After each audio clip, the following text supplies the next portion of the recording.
Welcome to bidanko.com। আমি সঙ্গীতা, তোমাদের ম্যাথসের teacher. চলো দেখা যাক কি প্রবলেম আছে সলভ করার জন্য। সঠিক উত্তরটি নির্বাচন করো। যদি আর এবং এস দুটি ধনাত্মক মূলদ সংখ্যা এবং এন একটি ধনাত্মক পূর্ণ সংখ্যা হয় তবে নিচের কোনটি ঠিক? ওকে, আচ্ছা, তো এর জন্য আমরা কি করব? আমরা আর এর একটা ভ্যালু ধরছি, আর ইজ ইকুয়াল টু ধরলাম, আর বলছে একটি মূলদ সংখ্যা, তো আমি একটা ফ্র্যাকশনই ধরছি। মূলদ সংখ্যা মানে সেটা পূর্ণ সংখ্যা হতে পারে, অখণ্ড সংখ্যা হতে পারে, আম, তারপরে তোমাদের স্বাভাবিক সংখ্যা হতে পারে, যে কোনো কিছু হতে পারে। ঠিক আছে, তো আর এর ভ্যালু আমি একটা ফ্র্যাকশনই ধরছি, মানে এখানে আমি ধরছি আর এর ভ্যালু হচ্ছে 2/3। ঠিক আছে, আচ্ছা, এবারে এস ধরছি। এসটা আমি একটা ফ্র্যাকশন ধরছি, এস এর ভ্যালু ধরলাম 3/5। ঠিক আছে, তো আর এবং এস গেল দুটি ধনাত্মক মূলদ সংখ্যা।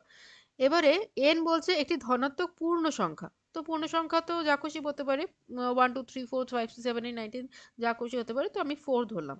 ওকে, আচ্ছা, এবারে চলো আমাদের বলছে এন আর এন, প্রত্যেকটাতে দেখো এন আর গুণ আছে, তাহলে এন এর সাথে আর গুণ করি। তো এন হচ্ছে 4 আর আর হচ্ছে 2/3, তাহলে 4 2 8, তাহলে 8 এর 3, এন আর হচ্ছে 8 এর 3। ঠিক আছে, আচ্ছা, এবারে 8 এর 3 এর সাথে আমি 3 এর 5 কম্পেয়ার করব। ঠিক আছে, 8 এর 3 এর সাথে আমি 3 এর 5 কম্পেয়ার করছি।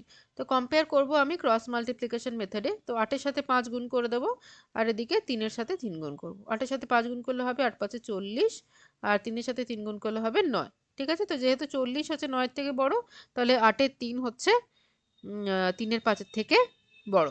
তাহলে 8-এর 3 যদি 3-এর 5-এর থেকে বড় হয়, তাহলে 8-এর 3 আমরা পেয়েছি মানে এন আর হচ্ছে এস এর থেকে বড়। ঠিক আছে, এন আর হচ্ছে এস এর থেকে বড়।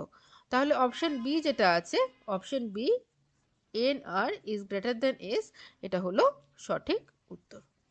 ওকে, thank you for watching bidanko.com। অঙ্কের আরও প্রবলেম এবং সলিউশনের জন্য আমাদের ওয়েবসাইট অবশ্যই ব্রাউজ করো।